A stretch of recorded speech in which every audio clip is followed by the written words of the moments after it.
श्रीमन्नारायण नारायण हरि हरि, लक्ष्मी नारायण नारायण हरि हरि, लक्ष्मण नारायण नारायण हरि हरि, श्रीमन्नारायण नारायण हरि हरि। नमस्कार दोस्तों, आपका बहुत बहुत स्वागत है हमारे चैनल भवसागर तारणहार में। जैसे कि आपको पता है, हमने अपनी आध्यात्मिक यात्रा श्रीमद् भागवत पुराण के अध्ययन से शुरू की हुई है और अभी हम इसके प्रथम स्कंद पे हैं।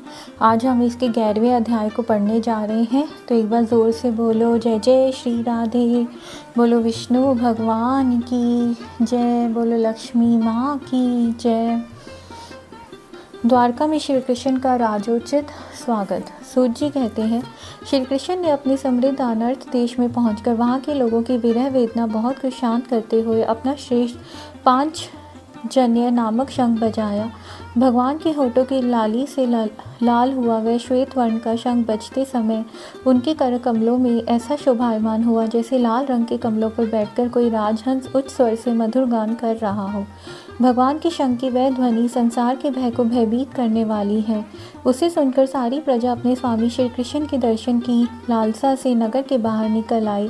भगवान श्री कृष्ण आत्मा राम है, वे अपने आत्म लाभ से ही सदा सर्वथा पूर्ण काम है। फिर भी जैसे लोग बड़े आदर से भगवान सूर्य को भी दीपदान करते हैं, वैसी अनेक प्रकार की भेंटों से प्रजा ने श्री कृष्ण का स्वागत किया। सबके मुख कमल प्रेम से खिल उठे। वे हर्ष गदगद वाणी से सबके सुहृद और संरक्षक भगवान श्री कृष्ण की ठीक वैसे ही स्तुति करने लगे जैसे बालक अपने पिता से अपनी तौतली बोली में बातें करते हैं। स्वामिन, हम आपके उन चरण कमलों को सदा सर्वदा प्रणाम करते हैं जिनकी वंदना ब्रह्मा शंकर और इंद्र तक करते हैं, जो इस संसार में परम कल्याण चाहने वालों के लिए सर्वोत्तम आश्रय है, जिनकी शरण ले लेने पर परम समर्थ काल भी एक बाल तक बांका नहीं कर सकता। विश्व भावन, आप ही हमारे माता सुहृद स्वामी और पिता हैं। आप ही हमारे सद्गुरु और परम आराध्य देव हैं। आपके चरणों की सेवा से हम कृतार्थ हो रहे हैं। आप ही हमारा कल्याण करें। आहा, हम आपको पाकर सनात हो गए, क्योंकि आपके सर्व सौंदर्य सार अनुपम रूप का हम दर्शन करते रहते हैं। कितना सुंदर मुख है, प्रेमपूर्ण मुस्कान से स्निग्ध चितवन, ये दर्शन तो देवताओं के लिए भी दुर्लभ है।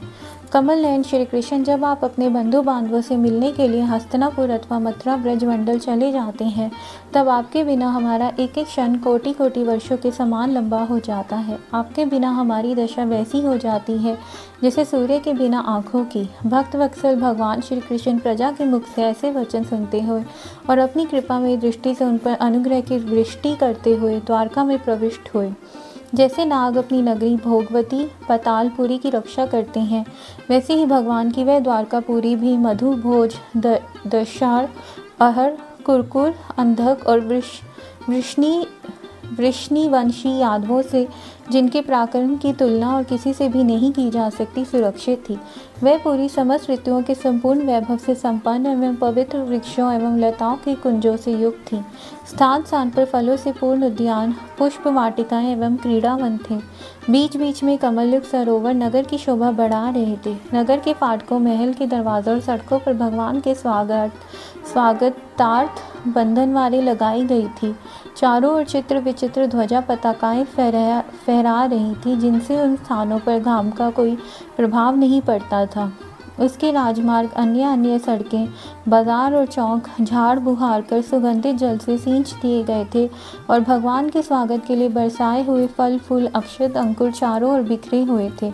घरों के प्रत्येक द्वार पर दही, अक्षत फल, ईख जल से भरे हुए कलश, उपहार की वस्तुएं और धूप दीप आदि सजा दिए गए थे। उदार शिरोमणि वसुदेव, अक्रूर उग्रसेन, अद्भुत पराक्रमी बलराम, प्रद्युम्न, चारों देशन और जाम्बवती नंदन साम ने जब यह सुना कि हमारे प्रियतम भगवान श्री कृष्ण आ रहे हैं, तब उनके मन में इतना आनंद उमड़ा कि उन लोगों ने अपने सभी आवश्यक कार्य, सोना, बैठना और भोजन आदि छोड़ दिए। प्रेम के आवेग से उनका हृदय उछलने लगा।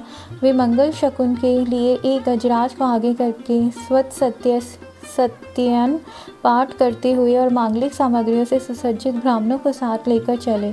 शंख और तुरही आदि बाजे बजने लगे और वेद ध्वनि होने लगी। वे सब हर्षित होकर रथों पर सवार हुए और बड़ी आदर बुद्धि से भगवान की अगवानी करने चले। साथ ही भगवान श्री कृष्ण के दर्शन के लिए उत्सुक सैकड़ों श्रेष्ठ वारांगनाएं, जिनके मुख कमपोलों पर चमचमाते हुए कुंडलों की कांति पड़ने से बड़े सुंदर दिखते थे, पालकियों पर चढ़कर भगवान की अगवानी के लिए चली। बहुत से नट, नाचने वाले, गाने वाले, विरत बखानने वाले, सूद मागध और बंदीजन भगवान श्री कृष्ण के अद्भुत चरित्रों का गायन करते हुए चले। भगवान श्री कृष्ण ने बंधु बांधवों, नागरिकों और सेवकों से उनकी योग्यता के अनुसार अलग अलग मिलकर सबका सम्मान किया। किसी को सिर झुकाकर प्रणाम किया, किसी को वाणी से अभिवंदन किया, किसी को हृदय से लगाया, किसी से हाथ मिलाया, किसी की ओर देखकर मुस्कुरा भर दिया और किसी को केवल प्रेम भरी दृष्टि से देख लिया। जिसकी जो इच्छा थी उसे वही वरदान दिया। इस प्रकार चंडाल पर्यंत सबको संतुष्ट करके गुरुजन सपत्नीक ब्राह्मण और वृद्धों का तथा दूसरे लोगों का भी आशीर्वाद ग्रहण करते एवं वंदी जनों से विरुदावली सुनते हुए सबके साथ भगवान श्री कृष्ण ने नगर में प्रवेश किया। शौनक जी, जिस समय भगवान राजमार्ग से जा रहे थे उस समय द्वारका की कुल कामिनियाँ भगवान के दर्शन को ही परमानंद मानकर अपनी अपनी अटारियों पर चढ़ गई। भगवान का वक्षस्थल मूर्तिमान सौंदर्य लक्ष्मी का निवास स्थान है। उनका मुखारविंद नेत्रों के द्वारा पान करने के लिए सौंदर्य सुधा से भरा हुआ पात्र है। उनकी भुजाएं लोकपालों को भी शक्ति देने वाली है। उनके चरण कमल भक्त परमहंसों के आश्रय हैं। उनके अंग अंग शोभा के धाम है। भगवान की इस छवि को द्वारकावासी नित्य निरंतर निहारते रहते हैं, फिर भी उनकी आंखें एक क्षण के लिए भी तृप्त नहीं होती। द्वारका के राजपथ पर भगवान श्री कृष्ण के ऊपर श्वेत वर्ण का छत्र तना हुआ था। श्वेत चंवर डुलाए जा रहे थे। चारों ओर से पुष्पों की वर्षा हो रही थी। वे पीताम्बर और वनमाला धारण किए हुए थे। इस समय वे ऐसे शोभायमान हुए मानो शाम मेघ एक ही साथ सूर्य, चंद्रमा, इंद्रधनुष और बिजली से शोभायमान हो। भगवान सबसे पहले अपने माता पिता के महल में गए। वहाँ उन्होंने बड़े आनंद से देवकी आदि सातों माताओं को चरणों पर सिर रखकर प्रणाम किया और माताओं ने उन्हें अपने हृदय से लगाकर गोद में बिठा लिया। स्नेह के कारण उनके स्तनों से दूध की धारा बहने लगी। उनका हृदय हर्ष से विवल हो गया और वे आनंद के आंसुओं से उनका अभिषेक करने लगी। माताओं से आज्ञा लेकर वे अपने समस्त भोग सामग्रियों से संपन्न सर्वश्रेष्ठ भवन में गए। उसमें 16,000 पत्नियों के अलग अलग महल थे। अपने प्राणनाथ भगवान श्री कृष्ण को बहुत दिन बाहर रहने के बाद घर आया देखकर रानियों के हृदय में बड़ा आनंद हुआ। उन्हें अपने निकट देखकर वे एकाएक ध्यान छोड़कर उठ खड़ी हुई। उन्होंने केवल आसन को ही नहीं बल्कि उन नियमों को भी त्याग दिया जिन्हें उन्होंने पति के प्रवासी होने पर ग्रहण किया था। उस समय उनके मुख और नेत्रों में लज्जा छा गई। भगवान के प्रति उनका भाव बड़ा ही गंभीर था। उन्होंने पहले मन ही मन, फिर नेत्रों के द्वारा और तत्पश्चात पुत्रों के बहाने शरीर से उनका आलिंगन किया। शौनक जी, उस समय उनके नेत्रों में जो प्रेम के आंसू छलक आए थे उन्हें संकोचवश उन्होंने बहुत रोका, फिर भी विवशता के कारण वे ढलक ही गए। यद्यपि भगवान श्री कृष्ण एकांत में सर्वदा ही उनके पास रहते थे, तथापि उनके चरण कमल उन्हें पद पद पर नए नए जान पड़ते। भला स्वभाव से ही चंचल लक्ष्मी जिन्हें एक क्षण के लिए भी कभी नहीं छोड़ती, उनकी सन्निधि से किस स्त्री का तृप्ति हो सकती है। जैसे वायु बांसों के संघर्ष से दावानल पैदा करके उन्हें जला देता है, वैसे पृथ्वी के भारभूत और शक्तिशाली राजाओं में परस्पर फूट डालकर बिना शस्त्र ग्रहण किए भगवान श्री कृष्ण ने उन्हें कई अक्षोहिणी सेना सहित एक दूसरे से मरवा डाला और उसके बाद आप भी उपराम हो गए। साक्षात परमेश्वरी अपनी लीला से इस मनुष्य लोक में अवतीर्ण हुए थे और सहस्रों रमणीय रत्नों में रहकर उन्होंने साधारण मनुष्य की तरह क्रीड़ा की। जिनकी निर्मल और मधुर हंसी उनके हृदय के उन्मुख भावों को सूचित करने वाली थी, जिनकी लजीली चितवन की चोट से बेसुध होकर विश्व विजयी कामदेव ने भी अपने धनुष का परित्याग कर दिया था, वे कमनीय कामिनियाँ अपने काम विलासों से जिनके मन में तनिक भी शोभ नहीं पैदा कर सकी, उन असंग भगवान श्री कृष्ण को संसार के लोग अपने ही समान कर्म करते देखकर आसक्त मनुष्य समझते हैं। यह उनकी मूर्खता है। यही तो भगवान की भगवता है कि वे प्रकृति में स्थित होकर भी उसके गुणों से कभी लिप्त नहीं होते, जैसे भगवान की शरणागत बुद्धि अपने में रहने वाले प्राकृतिक गुणों से लिप्त नहीं होती। वे मूढ़ स्त्रियां भी श्री कृष्ण को अपना एकांत सेवी स्त्री परायण भक्ति समझ बैठी थी, क्योंकि वे अपने स्वामी के ऐश्वर्य को नहीं जानती थी। ठीक वैसे ही जैसे अहंकार की वृत्तियां ईश्वर को अपने धर्म से युक्त मानती हैं। इति श्रीमद्भागवते महापुराणे परमहंस्यां संहितायां प्रथम स्कंदे नैमिषोपाख्याने कृष्ण द्वारका प्रवेशो नामी एकादशो अध्याय। तो इसी के साथ हमारा 11वां अध्याय संपूर्ण होता है। एक बार ज़ोर से बोलो जय जय श्री राधे। बोलो विष्णु भगवान की जय। बोलो लक्ष्मी माँ की जय। श्रीमन नारायण नारायण हरि हरि।